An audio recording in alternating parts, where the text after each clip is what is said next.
work for Devon Energy, and just to clue you in a little bit on our environment, we have probably about 20 really what I'd say power users of FME. We're using FME server. We're a pretty early adopter, so we've been using it for 5 or maybe 6 years now. We have about 70, between our two offices, probably about 70 jobs that run overnight on FME server, ranging from taking 1 minute, or actually some of them are a few seconds, all the way up to maybe an hour or two. So we are pretty heavy users of FME, and we've been using it for quite some time. But today what I'm going to talk about is a project that we had that started about 1.5 years ago. That was to try to get our SCADA data, which is the acronym spelled out there, but it's basically just information about a well, some pressure information, some flow information, temperatures, those kind of things from sensors. And we weren't directly connecting to the sensors. We weren't able to do that, at least initially. We're working towards that now. But this was just pulling it out of a SQL server that it was all aggregated in. So the SCADA team came to us, and they wanted a way to see this data on a map. And so both, not just a desktop map, but a mobile app too, because a lot of their guys were out in the field. They were carrying around laptops, having to log in, authenticate, and pull up their application to see their data. And so they really wanted an easier way, just maybe a custom mobile app that they could see all of their wells and the information on those wells and all those pressures and things, and have it all kind of at their fingertips. And lastly, they wanted to have Google-like search and performance. So that was a big part of this, is it needed to be intuitive, right? You know how to search for something, and then it had to be very fast, so we want to get some fast results from it.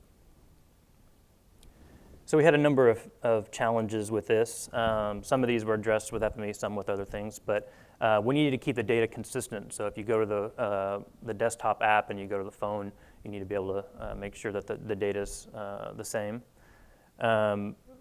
What we found when we started to dig into this data was that our SCADA data was kind of all over the place. So each field site had a different way of entering in data. So you might have some coordinates entered in decimal degrees, some in degrees, minutes, seconds, and then some had the plus or minus on the decimal degrees, some didn't. So it's probably something you're all familiar with.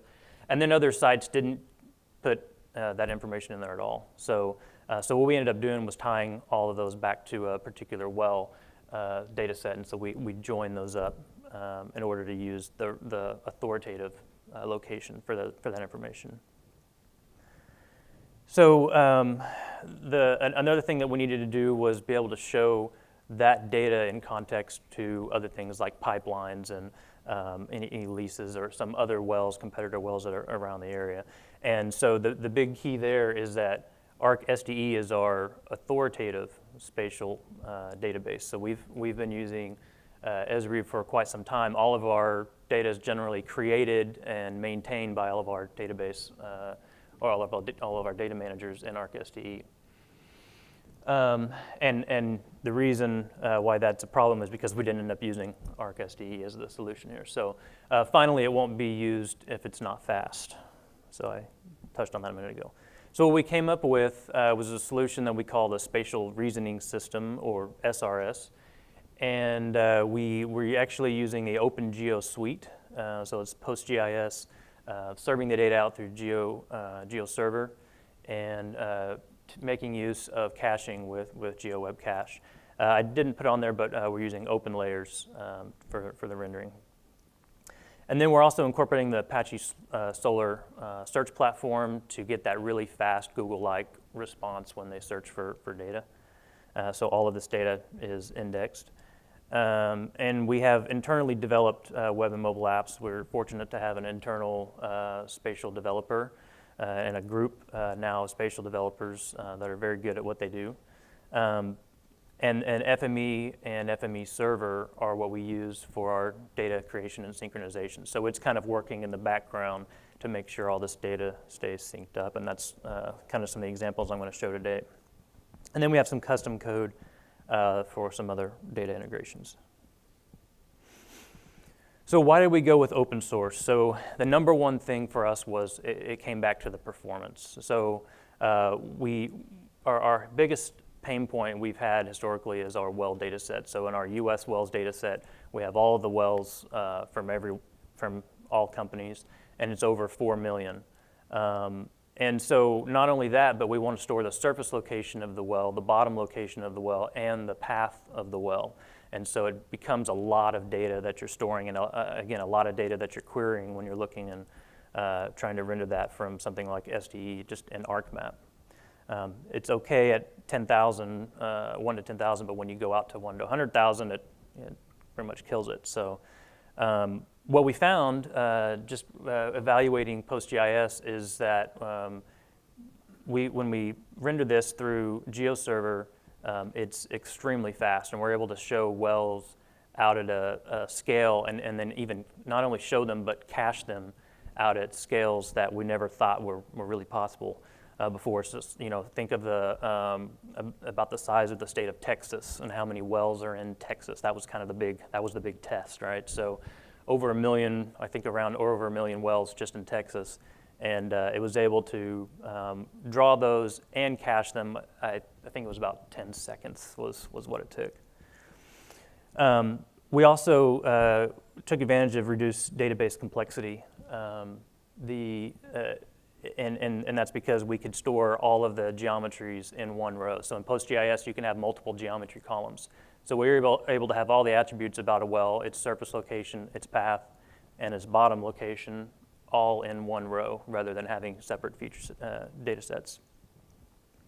And finally, low cost. And so it's sure, it's open source, it's free, but you pay for the support of it. So the cost is low.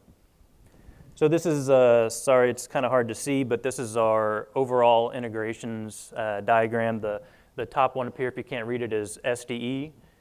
This one's PostGIS down here, and this is just showing all the way the data is flowing either from these external systems or from SDE to PostGIS. And so what I want to point out here is the number of places we're using FME to actually do those integrations, and it's everywhere, right? The big one here is because this actually represents a large number of jobs. There's a bunch of them, so I didn't want to put a whole bunch of little icons in there. But I'm going to talk about 3 particularly today.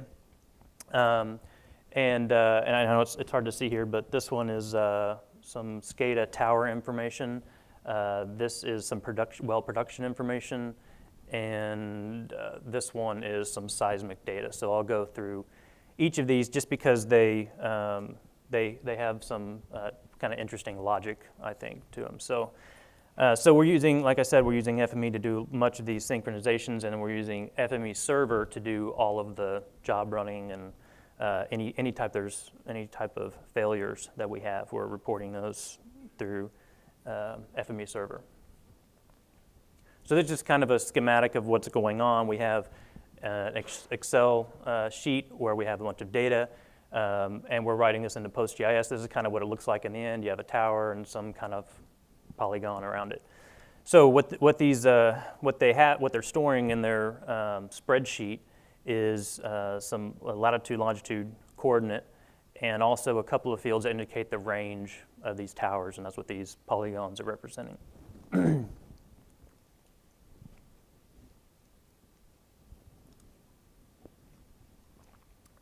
So they maintain this in Excel as of right now. We're actually working right now on a process so that they can edit this directly in PostGIS, but up to this point, historically, they've been just maintaining this in Excel. And they update this about quarterly. That's not a hard and fast rule, but that's about how much it updates. So we generally just do a truncated load. It's a really small data set as well. And so what we need to show is the actual location of each tower and also the range. So it could have that. It could be that no range is specified, in which case we just have the tower, or it could be we have 2 separate ranges for one tower. So we have 1 to 3 geometries for each tower potentially. So this is my Excel sheet coming in. I do just some quick QC to make sure that those coordinates are in in North America somewhere. And things fall out naturally all the time. If you don't have this, the 2D point outer is always going to fail if there's a null or something like that. It never fails. There's always something bad in there. So adding the 2D point, timestamping it, and writing it directly to PostGIS, that's the tower location, the single GPS point. But then I need to generate these buffers, basically, that represent the range of the towers. So in order to do that, since I'm in a geographic coordinate system, I want to reproject it, and I think I'm using the US 48. It's kind of a generic projection in meters. And so these possible ranges are 10 miles or 25 miles. So I do a little conversion to make sure I'm buffering it in meters, because that's the coordinate system. So I'll just kind of go along the top. The bottom one is the same thing, but just for the 25. But so I'm buffering that, and so now I have my polygon representing that range, and then reprojecting it back to my geographic coordinate system, because that's what I'm storing it in PostGIS. And then, and so here's the interesting part here is this end table that I'm writing to is the same table as this one. This one's the PostGIS writer. This is a Postgres writer. So I'm writing geometry to PostGIS using the Postgres writer.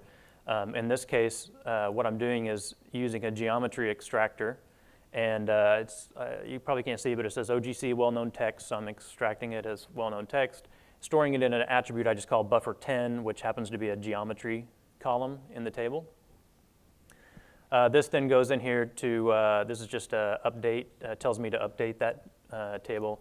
So I'm setting that FME DB operation to update where the name of the tower is, whatever the particular tower coming through is. So it gets written here first, then it comes back here and it does an update to add this next geometry, and then also the 25 mile buffer gets appended to it as well. So in the end, you get the kind of that diagram that I showed initially.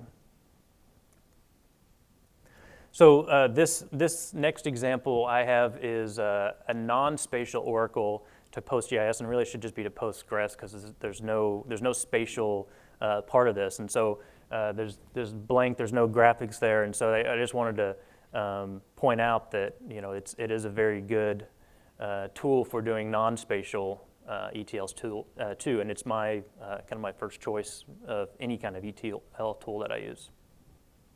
So in this case, we have well production data, just a bunch of attributes, and I need to synchronize it and write it into Postgres so that I can basically append or join it with my well data that I have in there. And so this is kind of a schematic of the basic workflow for that. And so what I'm doing initially is I'm retrieving the time this process last ran from PostGIS, and then I'm going to query Oracle for all changes since that time. And then I go back to PostGIS to query any features that match those that I've taken from Oracle, and then using that to determine what's an insert and what's an update. And then also there's a flag in the database, luckily, for the deletes, so I know how to find those. Those update PostGIS, which then we have a trigger on that table, which then will go and fire off the updates for the solar to reindex those particular features. So this is what it looks like. I start with a SQL creator, and I'm just doing a select max last update from my field to see when the last time this ran was. And then I use this string concatenator to build a where clause for Oracle. So I'm saying, give me everything since this row change date is greater than or equal to whatever date I just pulled. So this can get a little confusing if you don't follow, but then I use a feature reader for Oracle using that where clause. So I'm only pulling back data that's since the last time I ran, doing some attribute cleanup here. This is where I'm determining my delete. They flag it in their database as inactive, and we don't need to store it in a spatial database at that point, so we use that as a delete if it's not active. If it is, then I'm using a feature reader to read back to Postgres now. So up here, all I've retrieved was a date. I used that to build a where clause. Here I have features from Oracle that have changed. So I need to see where those matches are in Postgres. So using a feature reader where there's an ID, completion ID equals whatever the one for the feature coming through is. Then I use a feature merger here to determine what's an update or an insert. And I've used an update detector as well. I actually have that in my next one. But for this case, all I care about is there a match or isn't there? If there's a match, it's going to be an update. I'm going to update everything. I don't care about which particular attribute updated. We just know that it updated. So all I need to know is, did it exist in here or not? So if it finds a match, then I know that it's an update. If it doesn't find a match, then I know that it's an insert. That gets timestamped and then written to our production data table in PostGIS. So the final one I have here is a example of how we're taking some seismic data. And this one, I'll just say, was created some time ago. It's kind of been modified over time for different uses. So I don't use my best practices. I could probably serve to update this one, which I'm sure we're all familiar with. If it's out there and it works, you just leave it there and let it keep running, right? And you don't go in and update your workbenches probably as much as you should. So seismic data you can represent spatially either as lines or polygons.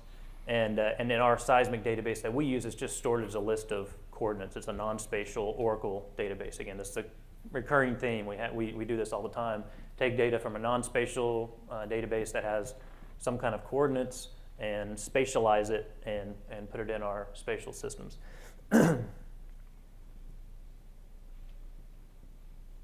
So this data, they need a nightly synchronization of it. It doesn't need to be very updated any more often than that.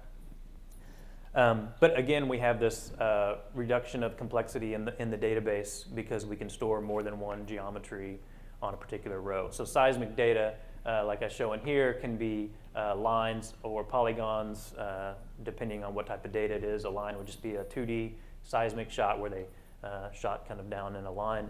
And then this 3D this polygon is what they call 3D seismic, but we just represent it with a surface polygon to show the area that it covers. So this is what the workbench looks like. It's a little more detailed, but most of this stuff is just, so these value mappers are just some lookup tables. And then there's some attribute cleanup stuff, keeping stuff I want, other things. But I use a little bit of the same logic. So initially I'm coming in, I don't have the annotation on this one, but I'm pulling in this last update, again, concatenating it to create my where clause for Oracle, reading those features that have changed, doing a 2D point adder, but in this case, then the 2D point connector, there's a particular line, so each of these, like I said, is just a list of all the vertices of a particular seismic line or outline. And so use this point connector along with a group by the line ID. So what I have coming through here is lines and polygons. And then I'm using this feature reader again. Now, this time I'm using a feature reader to go back to Postgres or PostGIS to read all the seismic lines I have in there. And then here's where I said I'm using this update detector. And again, I could replace this with a feature merger. And so I probably will likely do that. And the reason is because for what I need it to do, the feature merger is much faster. So in this case, the update detector is great about telling you what specifically changed between two data sets, what particular attribute. And the feature merger is really great about just slapping the two things together based on a key, and you get out of that the ones that were matched and the ones that weren't, and so on and so forth. But the basic idea is the same. I'm just trying to figure out what's an update and what's an insert. So these are just attribute creators setting those update and insert statements. And the other tricky part about this data set is they store both NAD27 and WGS84 coordinates potentially. So they do. The good thing is they store the datum, so that's a good start.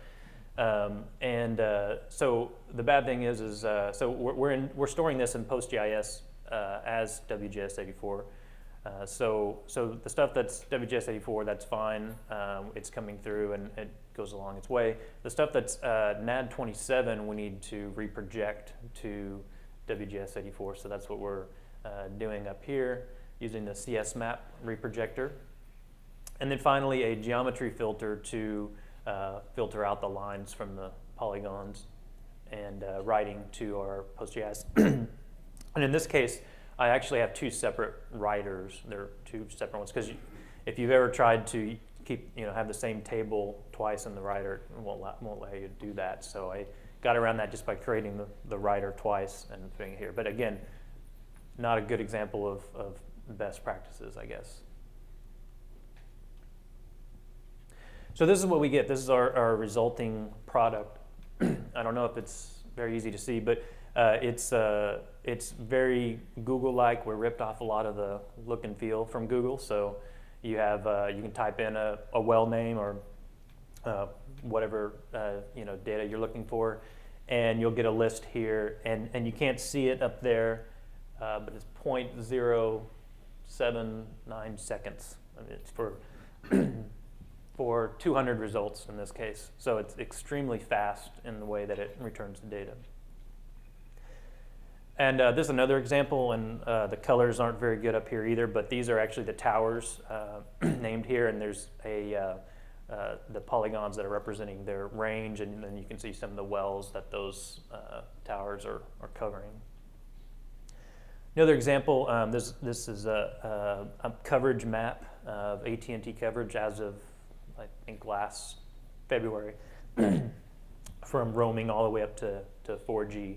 And so they needed to use this as a reference so they knew when they go out in the field with their phones, where they would have data coverage or not. So there's an example of the legend, shows you what is what there. And like I said, we also have a mobile app for this. So this is an example of what that mobile app looks like. It's iOS based, and it's very similar. They just can type in a name, and they get relatively quick results, kind of depending on their connection speed. So then once that pops up, they can swipe through here and see all the different ones and see the pen move around to whichever one they have selected. And then they can click on it, and then they can scroll down through that, and they can see all the information about their well. So what are we going to do for the future? So this is a thing I keep asking all the SAFE staff, anyone who will listen to me.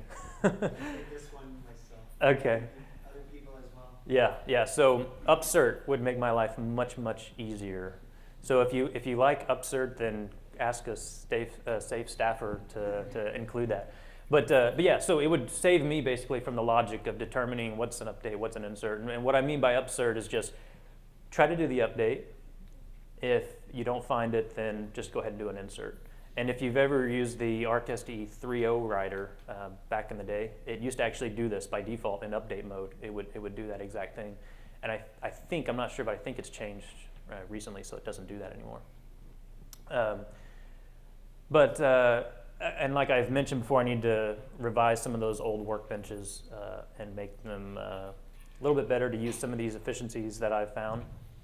And we're currently in the process now of scaling SRS so that it can handle more data and more users. And we're actually working with Boundless Geo, who was a keynote on Tuesday, in order to scale up and out this product. So that's all I have. Any questions? Yeah.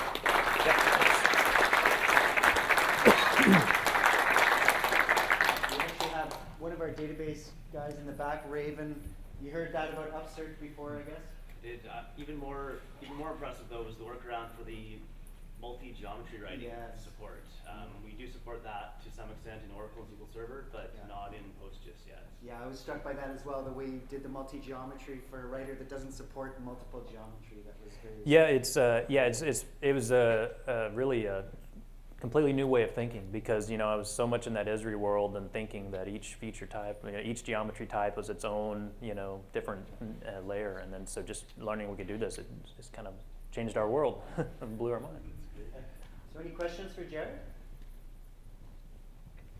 One question regarding GeoServer. So do you use GeoServer just for WFS services, or you use it for as your base map as well? So we use a third party for base maps, but we use it. We definitely use some WMS services from it and WMTS tiling services.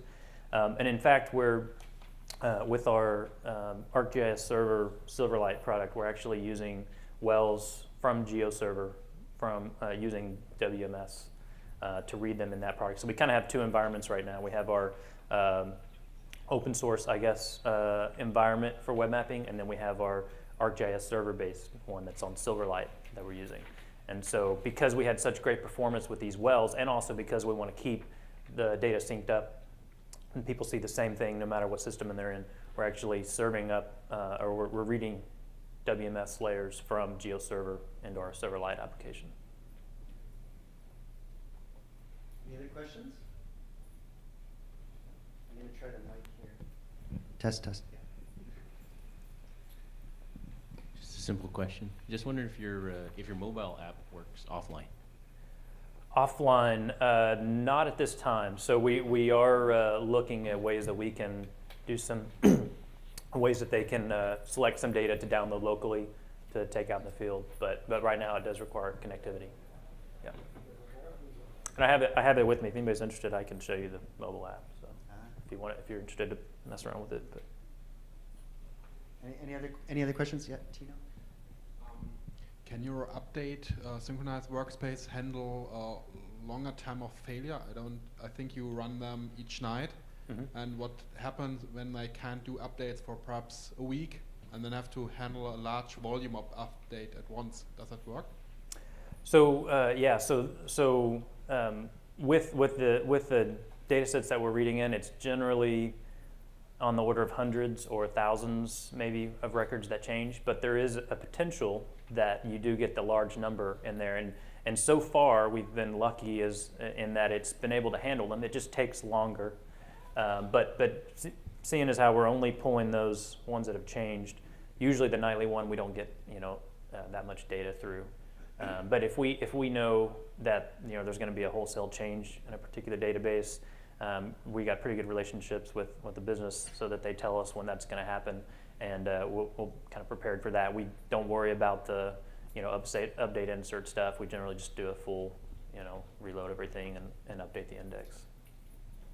But no, we haven't run into a limit yet where it's crashed on us. So. Any other questions before we wrap?